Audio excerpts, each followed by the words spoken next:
सहनावतु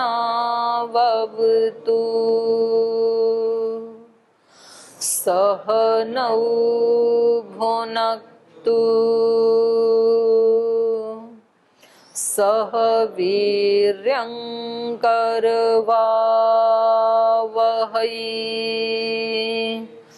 तेजस्विनावधीतमस्तु मा विद्विषावहै।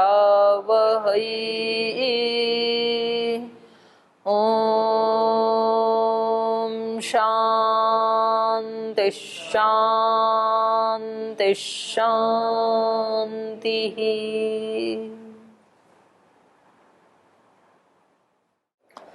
तो आज ये छठी कक्षा है वेदांत दर्शन की, और इसमें हमने पीछे पढ़ा कि हमें जीवन का, मनुष्य जीवन का जो अंतिम लक्ष्य है वो है ब्रह्म की जिज्ञासा करनी चाहिए। लेकिन ब्रह्म की जिज्ञासा ऐसे होती नहीं है जब तक व्यक्ति दुख का दर्शन ना करे।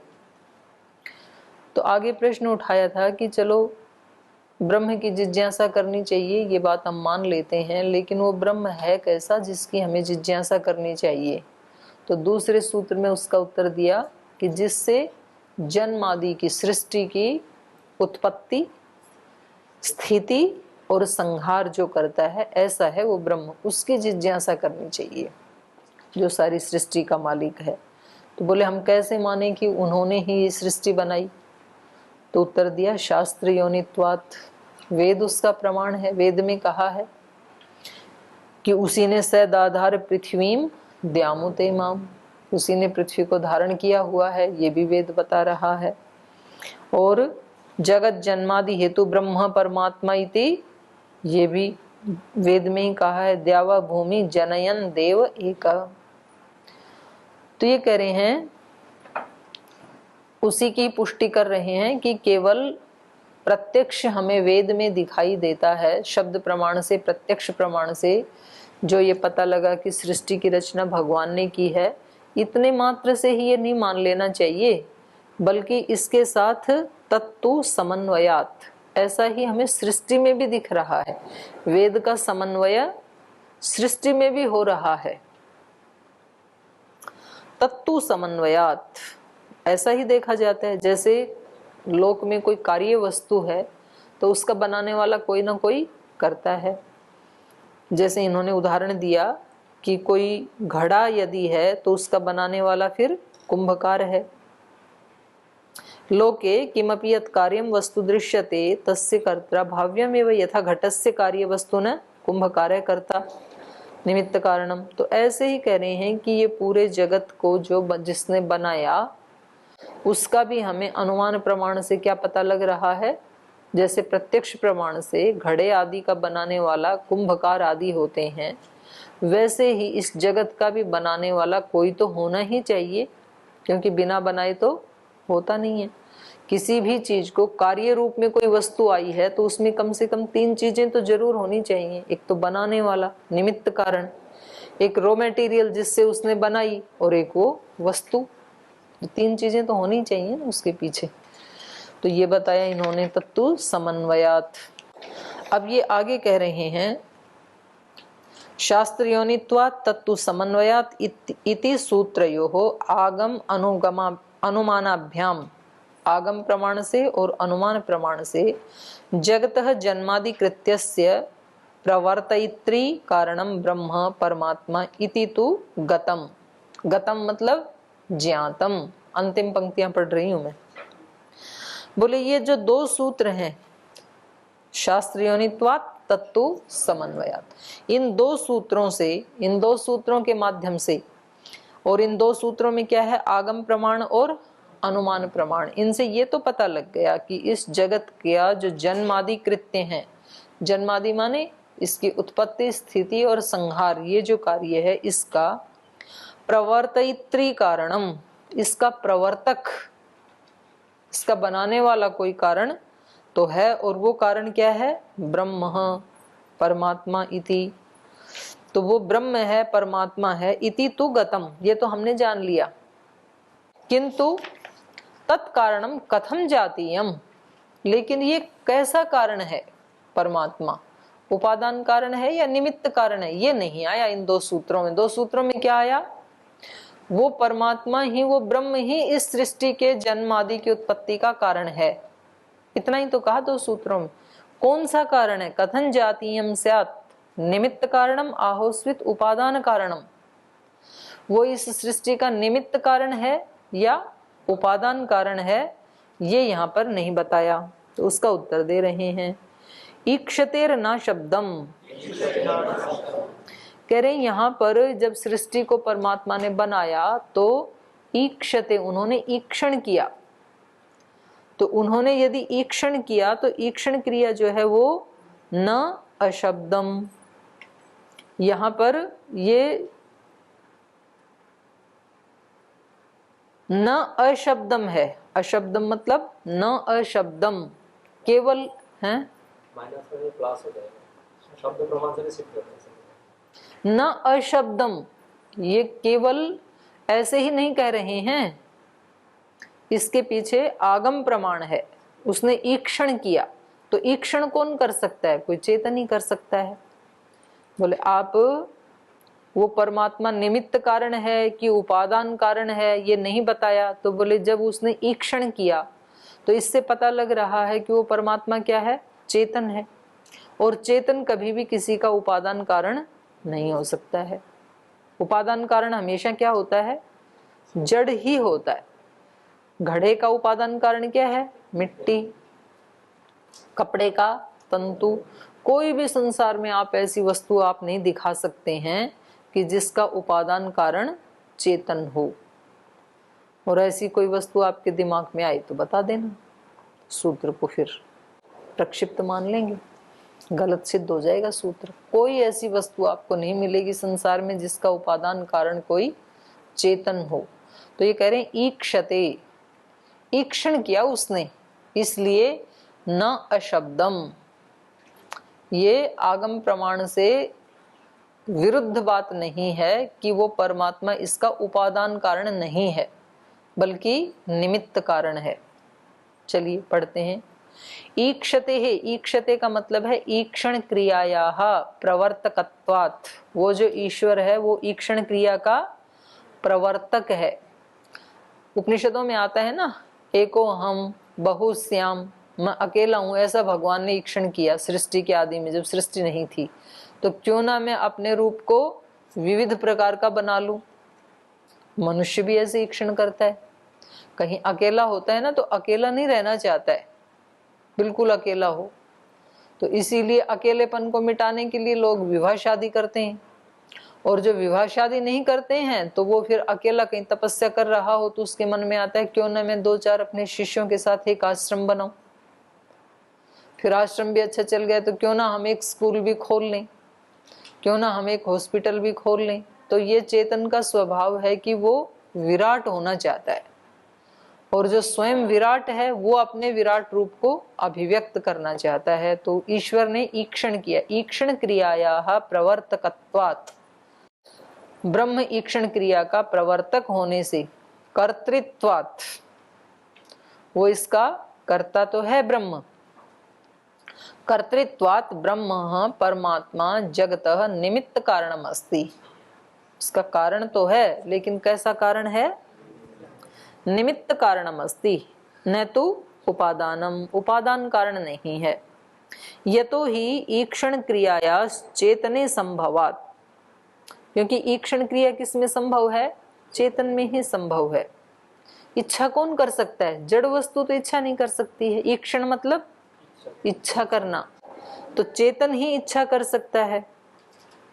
ईक्षण क्रियाया चेतने संभवात्, ईक्षण क्रिया के चेतन में ही संभव होने से चेतनम ही निमित्त कारणत्वम भजते न उपादानत्वम। चेतन निमित्त कारणत्वम भजते, ये चेतन जो है ये निमित्त कारणता को ही प्राप्त होता है, न उपादानत्वम। उपादानत्व को ये कभी भी प्राप्त नहीं हो सकता चेतन। अब यहाँ पर कई लोग ऐसे पूछते हैं कि ईश्वर में भी ईक्षण, वो भी इच्छा करता है क्या? और इच्छा तो बंधन का कारण है। महात्मा बुद्ध ने भी बताया ना हमारे बंधन का कारण क्या है? हमारी इच्छाएं, आकांक्षाएं, महत्वाकांक्षाएं।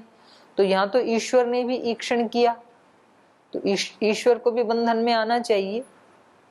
रागद्वेष मोह से उनका बाहरी इच्छा है ना, अपने लिए इच्छा नहीं ना, दूसरे के हित के लिए इच्छा जो। तो इसका उत्तर ये है कि सभी इच्छा मात्र बंधन का कारण नहीं होती हैं। जैसे मोक्ष की इच्छा, वो भी तो इच्छा है ना, लेकिन वो इच्छा बंधन का कारण नहीं बनेगी।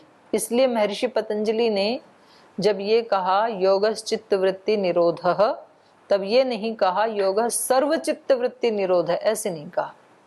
सब विचारों का निरोध कर देना योग नहीं है, ऐसे नहीं कहा उन्होंने, बल्कि क्लिष्ट वृत्तियों का निरोध कर देना ही योग है। अक्लिष्ट तो रहेंगी ही, और इसी को श्रद्धेय स्वामी जी महाराज कहते हैं विवेक पूर्ण इच्छा, जिसके साथ विवेक जुड़ा हुआ है। क्योंकि विवेक पूर्ण इच्छा नहीं होगी तो व्यक्ति अपने कल्याण के लिए भी नहीं सोचेगा, इच्छा ही नहीं करेगा। तो सन्यासी ब्रह्मचारी का सबसे बड़ा कर्तव्य क्या है? अपने कल्याण की इच्छा, जगत के कल्याण की इच्छा, दोनों के कल्याण की इच्छा करना, ये सन्यासी का, ब्रह्मचारी का कर्तव्य है। तो यहाँ पर बताया कि क्योंकि उसने ईक्षण क्रिया की, ईक्षण क्रियाया चेतने संभवात, ईक्षण क्रिया, इच्छा तो हमेशा चेतन में ही संभव है, जड़ में संभव नहीं है, इसलिए वो निमित्त कारण ही है, न उपादानत्वम। और कह रहे हैं इसके लिए न अशब्दम ईक्षण क्रिया पूर्वकम जगत जन्मादिवृत्तम न शब्द प्रमाण रहितम। ईक्षण पूर्वक ही इस जगत का जन्मादि की क्रिया प्रारंभ हुई, इसके लिए ये कोई ऐसे हवा में बात कह रहे हैं ऐसा भी नहीं है, बल्कि इसका शब्द प्रमाण है। उपनिषदों में आता ही है ना ये कि ईश्वर ने पहले ईक्षण किया, फिर उसने तप किया, सतपो तप्यता, और फिर उसने तीसरे नंबर पर सृष्टि की रचना की। तो उन्होंने तप क्यों किया? क्योंकि उनके तो अभिध्यान मात्र, उनके तो संकल्प मात्र से ही सृष्टि हो जाती है। तो वो हमारे जैसे लोगों के लिए तप किया उन्होंने कि आपको कोई भी नई सृष्टि करनी है तो वो किससे प्राप्त होगी? तपस्या से ही प्राप्त होगी, ऐसे प्राप्त नहीं होगी।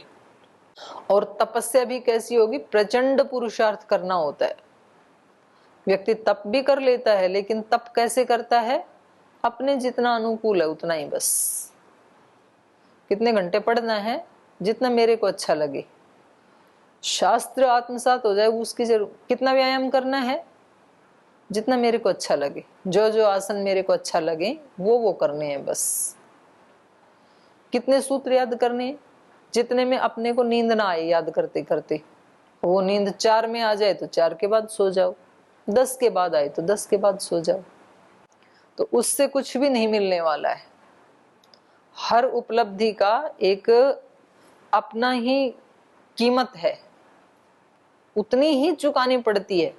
वहां पर दुकानदारों की तरह से भाव मोल नहीं होता है। भाई आप कह रहे हो 10 रुपए किलो, तो चलो 9 लगा लो। कभी कभी वो लगा भी लेते हैं, क्योंकि वो पहले ही 8 वाले को 10 बताते हैं। उनको भी पता है कि ये भाव तोल करेंगे तो एक हम घटा भी देंगे इनके कहने से, तो भी एक तो फायदा ही रहेगा। तो उनको मालूम। ईश्वर के यहाँ ऐसा नहीं होता है कि जी मोक्ष आप इतनी तपस्या करने से, इतनी कामनाओं को जीतने से देते हो तो थोड़ा उससे कम दे दो, ऐसा नहीं होता। तो यहाँ पर जगत जन्मादि वृत्तम न शब्द प्रमाण रहितम किंतु तत्शब्द प्रमाण सिद्धम, बल्कि उसने ईक्षण किया, ये बात शब्द प्रमाण से सिद्ध है। कहाँ सिद्ध है ये ऐतरीय ब्राह्मण में, उपनिषद में आया है, सॉरी ऐतरीय उपनिषद में। तद यथा वहां पर कहा स ईक्षत लोकानुसृजा इति। सृष्टि के आदि में ब्रह्म ने ईक्षण किया और उसने सोचा लोकानुसृज, मैं इन लोकांतरों को रचूं, एक ऐसी सृष्टि बनाऊं जिसमें लोकांतर हूं। अब परमात्मा है तो कोई छोटा सा तो सोचेगा नहीं कि एक पृथ्वी बना दूं। पृथ्वी जैसे कितने लोक बनाए? अनंत। क्योंकि जिसका स्वरूप ही अनंत है वो शांत चीज तो बना नहीं सकता है, तो बड़ा ही सोचते हैं। तो जितना जिसका व्यक्तित्व होता है वैसी ही वो सोच रखता है, और जैसी जो सोच रखता है वैसा ही उसका व्यक्तित्व होता है। दोनों बातें हैं। जैसे महाराज जी ने अपनी यात्रा की शुरू जहां से, तो पास में कुछ भी नहीं था, लेकिन सोचा छोटा नहीं सोचा कभी भी, तो इसलिए बड़े बन गए। और अब बड़े बन गए तो अब वैसे छोटा नहीं सोच सकते, क्योंकि जो बड़ा है वो छोटा कैसे सोचेगा। तो यहाँ पे जो भी सोचा जाता है वो बड़ा ही सोचा जाता है। वो 10-20 साल के या 2-4 महीने के सुख को सामने रख करके नहीं सोचा जाता है। वो कम से कम 400-500 साल तक देश की हालत को, उसकी सुख सुविधाओं को, उसके चरित्र आदि को, उसको देख के सोचा जाता है कि कुछ क्या किया जाए जिससे कि आने वाली कम से कम 500 साल तक की जो पीढ़ियां हैं उनको ऐसा मिले, ऐसा सोचा जाता है। तो यहाँ परमात्मा ने भी लोक लोकांतरों की बात सोची। स ईक्षत लोकानुसृज इति, और इसके बारे में बता रहे हैं कि ईश्वर ब्रह्म जो है वो उपादान कारण नहीं है इस संसार का, बल्कि क्या है, निमित्त कारण है। गौणश्चेत नात्म शब्दात। अब ये पूर्व पक्षी ने कहा कि भाई कई बार किसी शब्द का गौण प्रयोग भी तो हो जाता है, तो हो सकता है कि यहाँ पर जो इसने ईक्षण किया तो ये भी तो गौण प्रयोग हो सकता है। तो अगर हम इसको गौण प्रयोग माने तो ईक्षण क्रिया का, उसने ऐसा सोचा तो ईक्षण क्रिया, ये कभी कभी तो गौण प्रयोग भी हो जाता है। जैसे मैं कहूं कि अब 12 बज गई, घड़ी में 12 बज गए या 1 बज गई, 1 बज गया, तो आप कहेंगे मैं, इसका मतलब क्या होता है। मैं कहूं कि जी 1 बज गया, तो आप क्या कहेंगे, बोली जी घड़ी कह रही है कि अब कक्षा छोड़ दी जाए, ऐसा प्रयोग होता है ना। तो घड़ी तो जड़ है, वो क्या कहेगी, कहती थोड़ी है घड़ी, तो ऐसा प्रयोग तो होता है। तो ये कौन सा प्रयोग है, गौण प्रयोग है। जड़ में भी ईक्षण करवा दिया ना हमने, कि घड़ी कह रही है कि अब कक्षा बंद हो जाए। जैसे बोलते बोलते माइक बंद हो गया, तो हम क्या सोचते हैं, जी माइक कह रहा है कि आज छुट्टी कर दी जाए। माइक थोड़ी कहता है ऐसे, माइक तो जड़ है, तो माइक कैसे ईक्षण करेगा। और ऐसे प्रयोग हम कब कर लेते हैं, गौण रूप में। किसी ने कहा भाई दूध रखा है, बोले दूध नहीं रखा, ये दूध कह रहा है मेरी खीर बनाओ। दूध उबलना चाहता है, दूध बहना चाहता है। ऐसे हम जड़ चीजों में भी गौण प्रयोग कर देते हैं ना, ईक्षण का, इच्छा का। यद्यपि जड़ में तो कोई इच्छा होती नहीं है, लेकिन तो भी गौण प्रयोग कर देते हैं। तो कह रहे हैं ऐसे यहाँ भी परमात्मा हो सकता है उपादान कारण ही हो, पर परमात्मा में जो ईक्षण क्रिया दिखा दी, इन्होंने क्या कहा कि देखो ईक्षण क्रिया का प्रयोग मिलता है, तो इसका मतलब उपादान कारण नहीं हो सकता है, क्योंकि ईक्षण क्रिया चेतन में ही होती है। तो बोले गौण प्रयोग भी तो हो सकता है परमात्मा उपादान कारण ही हो, और यहाँ पर गौण प्रयोग कर दिया हो ईक्षण का, जैसे कि जड़ पदार्थों में कर दिया जाता है। गौणश्चेत न, करें नहीं, गौण प्रयोग नहीं है यहाँ, क्योंकि वहां पर शास्त्र में जहाँ का हमने उठाया है ऐत्रेय उपनिषद का, वहां पर आत्म शब्दात, वहां आत्मा शब्द का प्रयोग किया है। और आत्मा तो चाहे आत्मा के लिए प्रयोग करें या परमात्मा के लिए करें, आत्मा तो हमेशा चेतन के लिए ही प्रयुक्त होता है। गौण प्रयोग चेत ईक्षण क्रियायाः क्वचित दृश्यते। कह रहे हैं ईक्षण क्रिया का जो प्रयोग है वो गौण भी कहीं कहीं देखा जाता है। जैसे तत्तेज ऐक्षत, छांदोग्य उपनिषद में आता है, उन तेजों ने सोचा, तेज बहुत बढ़ गए और फिर उन तेजों ने सोचा कि अब हम बारिश कर दें, ऐसे प्रयोग आता है ना। तो कह रहे हैं तत्तेज ऐक्षत, अब तेज तो देखो जड़ हैं, तो भी वहां पर ईक्षण क्रिया हो रही है। ता आप ऐक्षंत, फिर उन जलों ने सोचा कि हम कुछ अन्न आदि की उत्पत्ति करें, तो यहाँ पर जड़ के लिए भी कह दिया, तो ईक्षण क्रिया तो हो जाती है। तद्वत वैसे ही ब्रह्मणि, ब्रह्म में, परमात्मा में गौण प्रयोगम, ईक्षण क्रियाया मत्वा ब्रह्म न निमित्त कारणम जड़वत उपादानम स्यात् इति केनचित् कल्प्यते। तो कह रहे हैं ऐसा यदि कोई सोचे कि ब्रह्म में भी ये गौण प्रयोग है ईक्षण क्रिया का, ब्रह्मणि गौण प्रयोगम ईक्षण क्रियाया मत्वा, ईक्षण क्रिया का गौण प्रयोग मान करके, और वो कहे कि ब्रह्म न निमित्त कारणम, ब्रह्म निमित्त कारण नहीं है, जड़वत उपादानम स्यात्, जैसे ये ऊपर जड़ हैं और इनमें भी ईक्षण क्रिया है, इसकी तरह से ही ये ब्रह्म भी उपादान कारण हो सकता है। इति केनचित् कल्प्यते चेत, ऐसी कोई कल्पना करे तो, तर्हि नैवम नैवम कल्पयितुम शक्यते, वो ऐसी कल्पना नहीं कर सकता है, उसको ऐसा नहीं सोचना चाहिए। कुतः, क्यों नहीं सोचना चाहिए?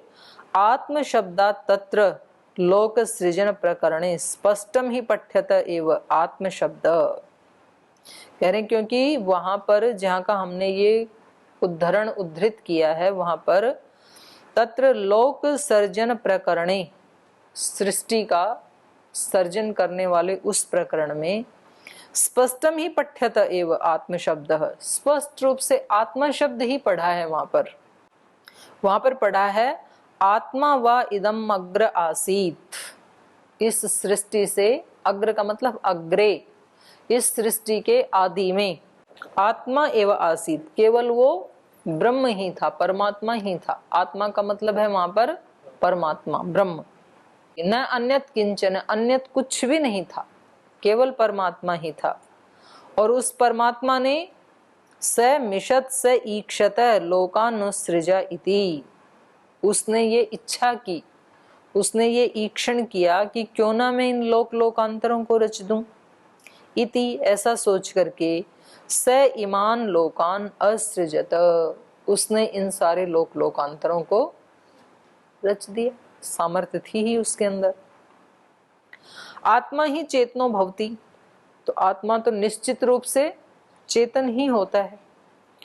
तस्मात् चेतन स्वरूपत्वात् ब्रह्म निमित्त कारणम जगतो न उपादानम, इसलिए चेतन होने के कारण, ईक्षण क्रिया का प्रयोग देखे जाने के कारण, आत्मा शब्द का प्रयोग देखे जाने के कारण यहाँ हम उसको गौण नहीं कह सकते हैं, बल्कि वो क्या है? चेतन ही है। और आगे कह रहे हैं तन्निष्ठस्य मोक्षोपदेशात्,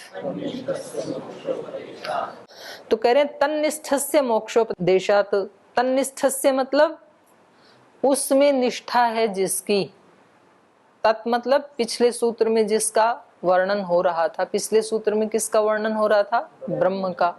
उस ब्रह्म में निष्ठा है जिसकी, तन्निष्ठस्य, तो ब्रह्म में निष्ठा किसकी होती है? किसी मुमुक्षु की, जो उसको जानना चाहता है।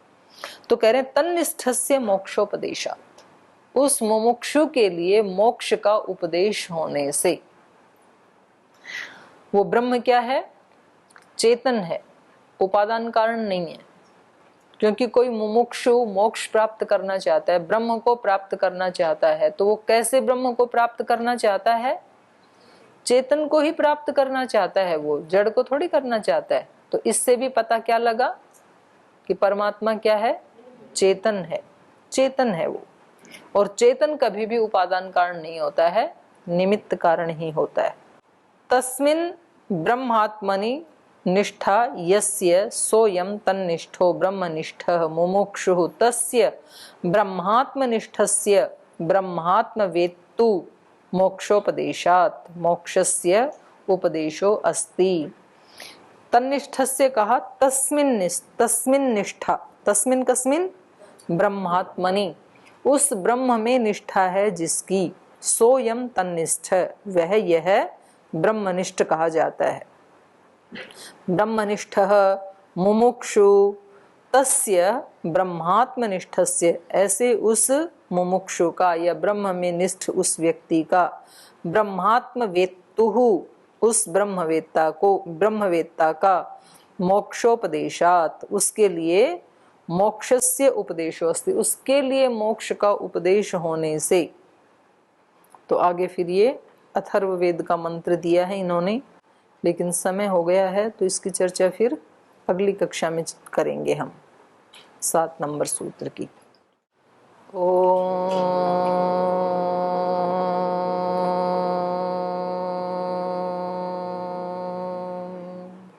शांति शांति शांति।